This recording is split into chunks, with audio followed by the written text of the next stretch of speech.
Hi friends, మీకు కనుక ఈ వీడియో నచ్చినట్లయితే తప్పకుండా లైక్ చేయండి. తీవ్రవాదుల్లో అరవింద్ అనే అతను అమర్ జేడీలకు ఫోన్ చేస్తాడు. చూడండి, మీ ఇద్దరు గురించి నాకు చాలా బాగా తెలుసు. డ్యూటీ కోసం ప్రాణాలైనా ఇస్తారు, కానీ మాకు కావాల్సింది మీ ప్రాణాలు కాదు. మా డిమాండ్స్ని మీరు ఒప్పుకోవాలి. మా రాకీస్ అన్ని రిలీజ్ చేయాలి, లేదంటే ఇక్కడున్న పిల్లల ప్రాణాలు తీసేస్తాను అని చెప్పి అలా అరవింద్ బెదిరిస్తూ ఉంటాడు. వాళ్ళలో ఒక్కరికి ఏమైనా జరిగినా నీ అంతు చూస్తాను అని చెప్పి అమర్ అతనికి వార్నింగ్ ఇస్తాడు. ఇక అతను అది మీ చేతుల్లోనే ఉంది, మీరే ఆలోచించుకోండి అని చెప్పి ఫోన్ పెట్టేస్తాడు. ఇక జేడి అమర్ ఇద్దరు కూడా పిల్లల గురించి కంగారు పడిపోతూ ఉంటారు. మరో పక్క బంటి స్టేజ్ దగ్గరికి వచ్చేసరికి చైర్స్ అన్నీ కూడా చెల్లాచెదురుగా పడిపోయి ఉంటాయి. ఇదేంటి, ఫంక్షన్ అప్పుడే అయిపోయిందా? అందరూ వెళ్ళిపోయారా? స్టోర్ రూమ్లో స్నాక్స్ ఉన్నాయి కదా, వెళ్ళి తీసుకుంటాను, నేను ఒక్కడినే అన్నీ తినేస్తాను అని చెప్పి బంటి అలా స్టోర్ రూమ్ వైపు వెళ్తాడు. ఇక ఇంతలో టెర్రరిస్టులు వచ్చి బంటిని కూడా కిడ్నాప్ చేసి ఒక గదిలో బంధిస్తారు. ఏయ్, ఎవరు మీరు? ఎందుకు నన్నెందుకు ఇక్కడికి తీసుకొచ్చారు అని చెప్పి బంటి అంటూ ఉంటాడు. ఇక అక్కడ టేబుల్ మీద గన్స్ పెట్టుంటాయి. వాటన్నిటిని చూసి ఇక్కడ ఏదో తేడాగా ఉంది అంకుల్, పొరపాటున మీ చెయ్యి నా షర్ట్ మీద ఉండిపోయింది. పొరపాటు పడి నన్ను ఇక్కడికి తీసుకొచ్చినట్టున్నారు. మీరేదో పనిలో బిజీగా ఉన్నారు కదా, నేను వస్తాను అంకుల్, బాయ్ అని చెప్పి బంటి అక్కడి నుండి వెళ్ళిపోతుంటే, రే ఎక్కడికి రా వెళ్తున్నావు? మీ అందరినీ మేము కిడ్నాప్ చేశాం అని చెప్పి ఇక అలా బంటిని పిల్లల దగ్గరికి తోస్తారు. ఇక దాంతో బంటిని చూసి అంజలి, రే బంటి, అసలు నిన్ను చూసి నవ్వుకోవాలో ఏడవాలో కూడా అర్థం కావట్లేదు. మేమంటే తప్పనిసరి పరిస్థితుల్లో ఇరుక్కుపోయాం. నీకు పారిపోవడానికి ఛాన్స్ ఉండి కూడా పారిపోకుండా ఇక్కడికి ఎందుకు వచ్చావురా? అయినా బయట స్టేజ్ దగ్గర చైర్స్ అన్నీ కూడా చెల్లాచెదురుగా పడిపోయి ఉన్నాయి, పోలీసులు ఉన్నారు. ఇవన్నీ చూస్తే కూడా నీకు సిచ్యువేషన్ అర్థం కాలేదా? నీకు ఏ డౌట్ రాలేదా అని చెప్పి అమ్మ అంజలి అడుగుతూ ఉంటారు. అప్పుడు బంటి, నాకు ఒక డౌట్ వచ్చింది. అసలు నేను వచ్చింది స్టోర్ రూమ్లో స్నాక్స్ని తినడానికి. ప్రిన్సిపల్ మేడం స్టోర్ రూమ్లో స్నాక్స్ ఉన్నాయని చెప్పారు. వాటి కోసం వస్తే వీళ్ళు నన్ను కిడ్నాప్ చేశారు. ఎవరైనా నాకంటే ముందే స్నాక్స్ తినేస్తారేమోనని చెప్పి ఆ విషయం గురించి డౌట్ పడ్డాను అని బంటి అంటూ ఉంటాడు. ఇక దాంతో అంజలి టెర్రరిస్టుల దగ్గర బంటిని ఇరికిస్తూ, అంకుల్, వీళ్ళ నాన్న ఒక పెద్ద తోపట, ఇతని మీద ఎవరు చెయ్యి కూడా వేయలేరట అని చెప్పి అంజలి అంటూ ఉంటే, అవునారా అంటూ ఇక అక్కడున్న టెర్రరిస్ట్ బంటి రెండు చెంపలు కూడా వాయిస్తూ ఉంటాడు. రే బంటి, నువ్వు ఎక్స్ట్రాల్ చేసావనుకో, మళ్ళీ వాళ్ళ దగ్గర నిన్ను ఇరికిస్తాను అని చెప్పి అంజలి అంటూ ఉంటుంది. మరో పక్క జేడి అమర్ ఇద్దరు కూడా డిస్కస్ చేసుకుంటూ ఉంటారు. ఇప్పుడు ఏం చేద్దాం అమర్ అని చెప్పి జేడి అడుగుతూ ఉంటే, అప్పుడు అమర్, మనం వాళ్ళపై అటాక్ చేద్దాం, ఒకసారి సుపీరియర్ని అడుగుదామని చెప్పి అంటూ ఉంటాడు. Are you sure Amar? లోపల మీ పిల్లలు కూడా ఉన్నారు కదా అని చెప్పి జేడి అంటూ ఉంటుంది. అప్పుడు అమర్, అయినా సరే రాఖీని విడిచిపెట్టే ప్రసక్తే లేదు. ఒకవేళ లోపల నీ పిల్లలుండి నువ్వు నా సిచ్యువేషన్లో ఉంటే ఏం చేస్తావు జేడి అని చెప్పి అమర్ అడుగుతాడు. రాఖీని వదిలేయడానికి ఒప్పుకుంటావా అని అడగడంతో, లేదమర్, నేను ఒప్పుకోను అని జేడి అంటూ ఉంటుంది. వాడికి ఎలాగైనా సరే శిక్ష పడాల్సిందే అని చెప్పి అమర్ అంటూ ఉంటాడు. ఇక అమర్ తన పై ఆఫీసర్కి ఫోన్ చేస్తాడు. సార్, మొత్తం 22 కిడ్స్ని కిడ్నాప్ చేశారు అని చెప్పి వాళ్ళు రాఖీని రిలీజ్ చేయాలని ప్రెషర్ తీసుకొస్తున్నారని అమర్ అనగానే, ఓ మై గాడ్ అని చెప్పి ఇక అతను కంగారు పడిపోతూ ఉంటాడు.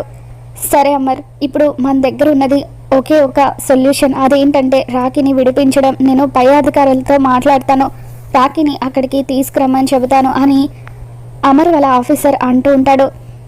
ఇక అప్పుడు అమర్, లేదు సార్, మేము వాళ్ళ మీద అటాక్ చేయాలని నిర్ణయించుకున్నామని చెప్పి అంటూ ఉంటే, వాట్ అమర్, ఏమంటున్నావో అర్థమవుతుందా? లోపల నీ పిల్లలు కూడా ఉన్నారు అని చెప్పి అంటూ ఉంటే, అవును సార్, లోపల 18 మంది పిల్లలతో పాటు నా భార్య, నన్ను నమ్మి అప్పగించిన నా 4 పిల్లలు కూడా ఉన్నారు. కానీ వాళ్ళను విడిచిపెట్టే ప్రసక్తి లేదు.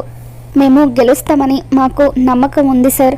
ఒక్కసారి మీరు ఓకే చెప్పండి, మేము వెళ్ళి వాళ్ళ మీద అటాక్ చేస్తాము. వాళ్ళని కనుక ఊరికే వదిలేస్తే మళ్ళీ ఏదో ఒక బాంబ్ బ్లాస్ట్లు ప్లాన్ చేస్తూనే ఉంటారు. అంత సులువుగా రాఖీని మనం ఎలా వదిలిపెట్టగలం సార్? వాడు చేసిన బాంబ్ బ్లాస్ట్ వల్ల 2000 మంది చనిపోయారు. అందుకే దయచేసి ఒక్కసారి ఓకే చెప్పండి సార్ అని అమర్ అడుగుతూ ఉంటాడు. ఇద్దరు మొండి వాళ్ళను డ్యూటీకి పంపిస్తే ఎలా ఉంటుందో నాకు ముందే తెలుసు, అందుకే మీ ఇద్దరిని పంపించాను అని చెప్పి అమర్ వాళ్ళ పై అధికారి అంటూ ఉంటారు. ఒకవేళ పై అధికారుల నుండి మీకు ఏదైనా ప్రెషర్ వస్తే, లోపల ఏదైనా అనుకోనిది జరిగితే వాళ్ళే మాకు తెలియకుండా అటాక్ చేశారు, నాకేం తెలియదని మీరు ఎస్కేప్ అవ్వండి సార్, ప్లీజ్ దయచేసి ఒక్కసారి మాకు అటాక్ చేయడానికి అవకాశం ఇవ్వండి అని అమర్ జేడి ఇద్దరు కూడా అడుగుతూ ఉంటారు.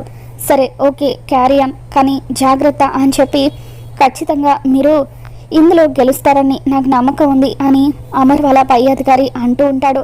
థ్యాంక్ యూ సార్ అని చెప్పి జేడి అమర్ ఇద్దరు కూడా థ్యాంక్స్ చెబుతారు. మరోపక్క బాగి పిల్లల గురించి ఎంతగానో ఏడుస్తూ ఉంటుంది. ఇక అప్పుడు మనోహరి బాగి వైపు చూస్తూ, ఈ బాగి ఇక్కడే ఉంటే ఏదో ఒకటి చేసి పిల్లల్ని కాపాడి అమర్ దగ్గర ఇంప్రెషన్ కొట్టేస్తుంది, ఎలాగైనా సరే దీన్ని ఇంటికి తీసుకెళ్ళిపోవాలి అనుకుని, మిస్ అమ్మ అమర్ ఉన్నాడు కదా, పిల్లల్ని క్షేమంగా ఇంటికి తీసుకువస్తాడులే, మనం వెళ్దాం పదా ఇంటికి అని చెప్పి అలా మనోహరి, నాకు కూడా పిల్లల పరిస్థితి తలుచుకుంటే బాధగానే ఉంది, కానీ మనం ఇక్కడ ఉండి ఏం చేయలేం కదా, పద మిస్ అమ్మ ఇంటికి వెళ్దామని చెప్పి మనోహరి అంటూ ఉంటే, అప్పుడు భాగి ఒక్కసారిగా మనోహరి మీద విరుచుకుపడుతూ, అంటూ నీ నక్క తెలివితేటలు నా దగ్గర కాదు, నీ జిత్తులు మరి నక్క వేషాలు నా దగ్గర వెయ్యొద్దు, నా పిల్లలు క్షేమంగా వచ్చే వరకు నేను ఇక్కడ నుండి కదలను అని చెప్పి మనోహరికి దిమ్మ తిరిగిపోయే వార్నింగ్ ఇస్తూ ఉంటుంది. ఇక భాగి ఇచ్చిన వార్నింగ్కి మనోహరి ఒక్కసారిగా భయపడిపోతూ ఉంటుంది. ఇక రాథోడ్ అక్కడే నిలబడి ఉండడంతో భాగి రాథోడ్ని పిలిచి, నేను ఒక్కసారి ఆయనతో మాట్లాడాలి, ప్లీజ్ రాథోడ్ ఆయనకు చెప్పురా అని అంటూ ఉంటుంది. రాథోడ్ అమర్ దగ్గరికి వచ్చి, సార్ మిస్ అమ్మ మీతో మాట్లాడాలంటున్నారు అని చెప్పి అంటూ ఉంటే, లేదు రాథోడ్, పేరెంట్స్ ఎవరైనా సరే లోపలికి రానివ్వద్దు అని అంటూ ఉంటాడు. అది కాదు సార్ మిస్ అమ్మ అని చెప్పి అంటూ ఉంటే, తెలుసు రాథోడ్, తనైనా లోపలికి ఎలో చేయొద్దు, రూల్స్ అంటే రూల్సే అని అమర్ అంటూ ఉంటాడు. ఇక అప్పుడు జేడి ఒక్క నిమిషం అమరేంద్ర అంటూ రాథోడ్ దగ్గరికి వచ్చి, రాథోడ్ ఎవరు తను అని చెప్పి అంటూ ఉంటే, తను మా అమరేంద్ర సార్ వైఫ్ మేడం, పేరు బాగుమతి అని చెప్పి రాథోడ్ అంటూ ఉంటాడు.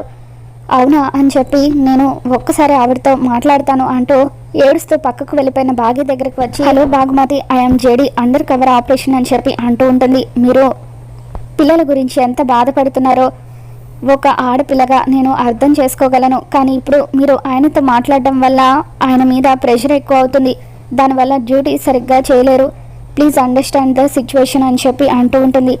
నాకు తెలుసండి, పిల్లల మీద ఒక్క గీత కూడా పడకుండా ఆయన తీసుకురాగలరన్న నమ్మకం నాకుంది, లోపలుంది పిల్లలు మాత్రమే కాదు ఆయన ప్రాణం కూడా, కానీ నేను ఆయనతో మాట్లాడాలనుకుంది పిల్లల గురించి కాదు, పిల్లల్ని కాపాడే ప్రయత్నంలో ఆయనకు ఏం కాకుండా చూసుకోమని ఒక్క మాట చెబుదామనుకున్నాను, మీరు ఈ విషయం ఆయనతో చెప్పండి అని బాగి అంటూ ఉంటుంది.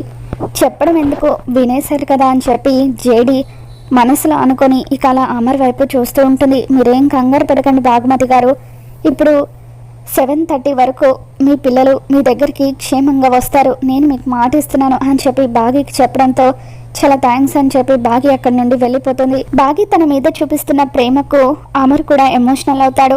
మరోపక్క టెర్రరిస్టులు ఇక్కడ అమరేంద్ర పిల్లలు ఎవరు అని చెప్పి అంటూ ఉంటే, ఎవరు కూడా చెయ్యెత్తరు, మీలో ఎవరు లేరా అని చెప్పి అంటూ ఉంటే, ముందు అంజలి పాప చెయ్యెత్తుతుంది, నువ్వేనా అమర్ కూతురువి అని అంటూ ఉంటే, నేను అమరేంద్ర చిన్న కూతుర్ని అని చెప్పి అంజలి అంటూ ఉంటుంది. అమ్ము, ఆనంద్, ఆకాష్ వీళ్ళు ముగ్గురు కూడా చేతులెత్తుతారు. మమ్మల్ని చూస్తే నీకు భయంగా అనిపించట్లేదా అని టెర్రరిస్టులు అంజలిని అడుగుతారు. నాకెందుకు భయం, మా డాడీ మా మీద చిన్న గీత కూడా పడకుండా క్షేమంగా బయటకు తీసుకువస్తారని మాకు తెలుసు అని అంజలి అంటూ ఉంటుంది.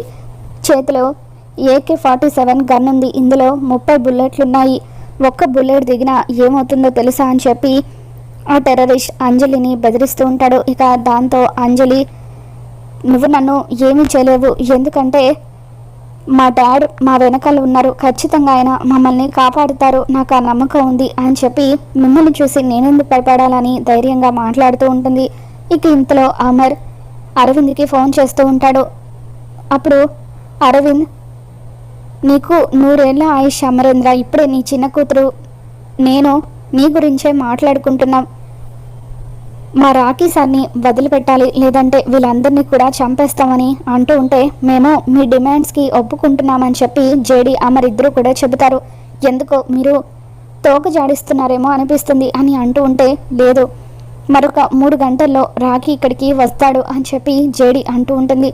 మీ పని పూర్తి చేసిన తర్వాతే మేము ఇక్కడి నుండి వెళ్తామని జేడి అంటూ ఉంటే, నిజమే కదా, నిజంగా రాఖీ సార్ని మాకు అప్పగిస్తారు కదా, మీరు కనుక మాట తప్పితే 8 తర్వాత 10 నిమిషాలకు ఒక శవం లేస్తుంది, ముందుగా మేము చంపేది అమర్ చిన్న కూతుర్నే అని చెప్పి ఇక టెర్రరిస్టులు బెదిరిస్తూ ఉంటారు. మీలాగా మేము మాట తప్పం, పిల్లలందరి ప్రాణాలు మాకు ముఖ్యమే, అందుకే మీ రాఖీ సార్ని మీకు అప్పగిస్తామని చెప్పి జేడి అంటూ ఉంటుంది. మరో పక్క ఆరు ఒక దగ్గర కూర్చొని ఏడుస్తూ ఉంటుంది. పిల్లలు ప్రమాదంలో ఉన్నారని తెలిసి కూడా ఏమీ చేయలేని నిస్సహాయ స్థితిలో ఉన్నాను అని ఆరు ఏడుస్తూ ఉంటే అప్పుడే బాగి అక్కడికి వచ్చి, ఏంటక్క మీ పిల్లలు కూడా లోపల ఉన్నారా, మీరేం కంగారు పడకండి, కాసేపట్లో ఆయన అందరి పిల్లల్ని కాపాడి క్షేమంగా బయటకు తీసుకువస్తారు అని చెప్పి ధైర్యం చెబుతూ ఉంటుంది. మరి ఈ వీడియో మీకు నచ్చినట్లయితే తప్పకుండా లైక్ చేయండి.